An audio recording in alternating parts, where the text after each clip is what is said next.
BFM Business, Intégral Placement, idée de placement.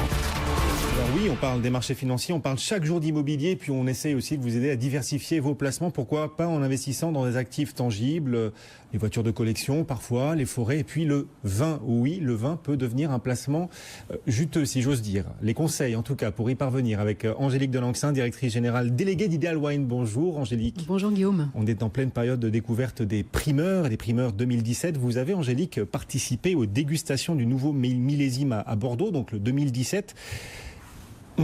Pour ceux qui sont tentés, quelles sont vos premières impressions sur cette campagne primeur 2017 ? Déjà, ce qui était frappant lors des dégustations de début avril, c'est que beaucoup de monde était présent. En fait, ce millésime suscite énormément d'intérêt et pose probablement beaucoup de questions. Beaucoup d'intérêt donc pour ce millésime 2017. Pourquoi autant d'intérêt alors que généralement les années en 7, 2007, 97, 87, ces années en 7 sont maudites ? En tout cas pour le vin, pour l'univers du vin. Oui, il y a eu de très mauvais millésimes effectivement dans les années en 7, mais certains annoncent déjà que on tient avec 2017 le plus beau millésime en 7 depuis 1947, qui était une très belle année.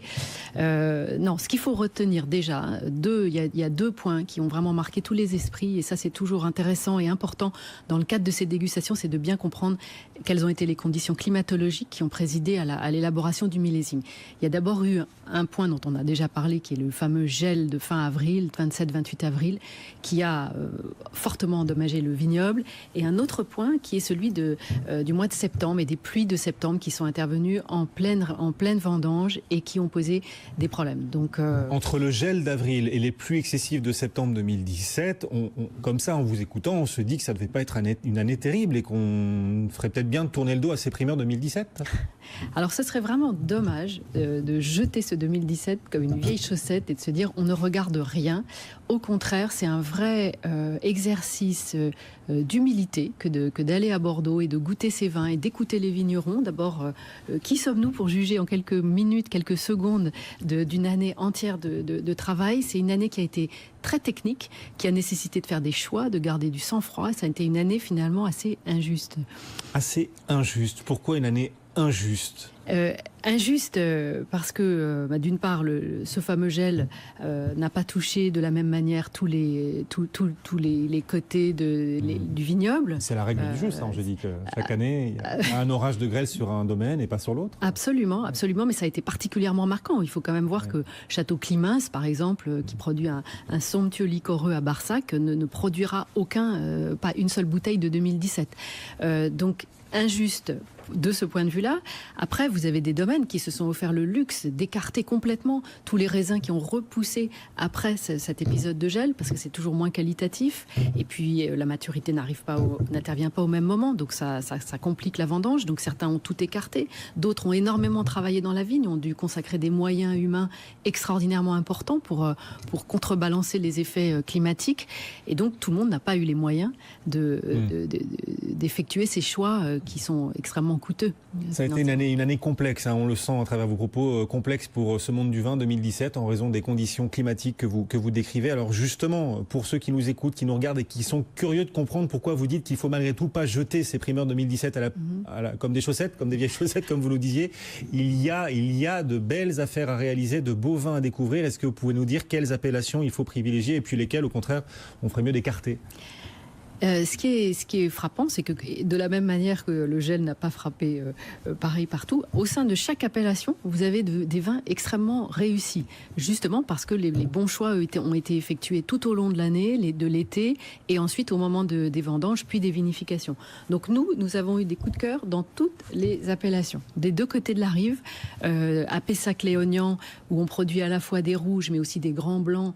Il faut noter que cette année, on a eu des blancs absolument magnifiques, et ça c'est lié à une chose, c'est qu'après un mois de juin très chaud, on a eu un été plutôt plus frais que la normale. Donc les blancs ont conservé une vraie fraîcheur et une belle acidité. Donc on a des blancs absolument magnifiques au domaine de Chevalier, par exemple.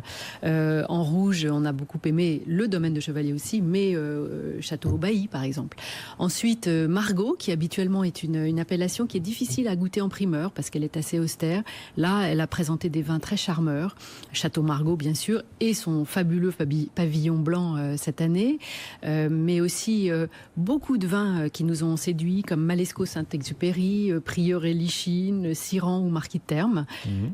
Ensuite, en remontant un petit peu cette fameuse D2 qui monte dans le Médoc, Saint-Julien est une appellation très, très homogène aussi cette année, avec des vins très réussis au château Lagrange, par exemple, qui a écarté lui aussi tous les raisins issus du gel, ou Bechevel. À Pauillac, alors là on se rapproche des vignes qui ont bénéficié de la douceur du fleuve, et donc là on a beaucoup de fraîcheur dans Pichon-Comtesse, Linge-Bage, et puis également à Pont-et-Canet, très réussi, très fin. Et puis quand on remonte encore un petit peu plus haut, à Saint-Estèphe, très très joli vin aussi à Lafon-Rocher, par exemple, au château de Pèze. Bon, voilà, quelques coups de cœur donc sur cette rive gauche pour ce qui concerne les primeurs 2017, rive gauche et rive droite, des coups de cœur également, Angélique? Alors la rive droite, beaucoup plus complexe, parce qu'on a évoqué les pluies qui ont frappé très particulièrement les merlots, qui sont généralement un cépage qui est récolté de façon plus précoce, et notamment vous avez des terroirs qui sont très précoces, et donc là la pluie a frappé de plein fouet, et donc les domaines ont dû revoir leur assemblage. Par exemple, Cheval Blanc a réussi un très beau millésime en augmentant la part du Cabernet Sauvignon dans son assemblage, et là on a un vin extrêmement élégant, plus floral que d'habitude, mais très, très élégant. Après on a eu aussi de très jolies impressions sur la Gaffelière, l'Arcis du Casse, Pavie-Maquin, et puis aussi des domaines qui ne cessent de progresser qualitativement, que je recommande particulièrement, que sont Pressac ou le Château de Ferrand cette année. Voilà, quelques idées. Si vous êtes séduit ou en tout cas intéressé par ces primeurs 2017, quelques idées de domaines, d'appellations à privilégier. Vous pouvez retrouver bien sûr tous ces conseils sur notre podcast et replay, sur notre site bfmbusiness.com. Il ne faut pas oublier Pomerol aussi, avec la Conseillante par exemple, magnifique, ou Petit Village, et puis pareil que Pétrus, que je n'ai pas goûté, a sorti un 2017 d'anthologie.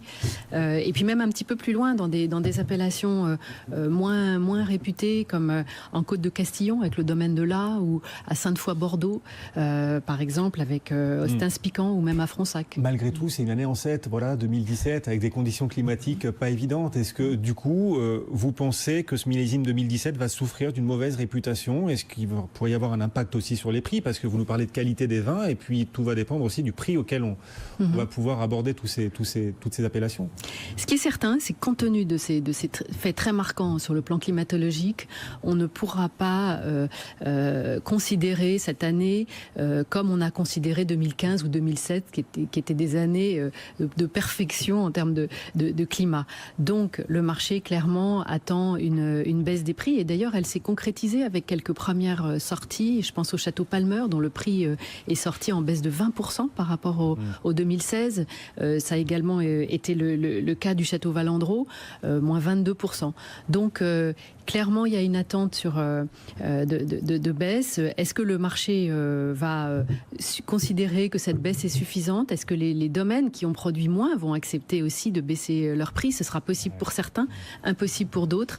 À suivre, on pourra en reparler. Je pense après Vinexpo Hong Kong, qui aura lieu courant mai, fin mai, et là progressivement on va voir les prix sortir après cet événement. Et vous suivez tout cela de l'intérieur, Angélique Delancin, directrice générale déléguée d'Ideal Wine. Merci Angélique d'être venue nous voir sur le plateau de BFM Business, comme régulièrement, pour nous alerter sur ces nouvelles tendances dans le monde du vin, les évolutions sur les prix, et donc ces primeurs 2017 que vous avez eu la chance de savourer, et on sent quand même que ça vous a plu. Ah, il y a de très belles choses. Il y a de belles surprises. Je vous confirme. Merci Angélique d'être venue nous voir. Merci, le CAC 40 est toujours en progression, plus 0,36. Dans un instant, le face-à-face, bien sûr. Stanislas de Bayancourt pour Sycomore AM et Frédéric Rosier pour Mirabeau France, avant la BCE cet après-midi. À tout de suite.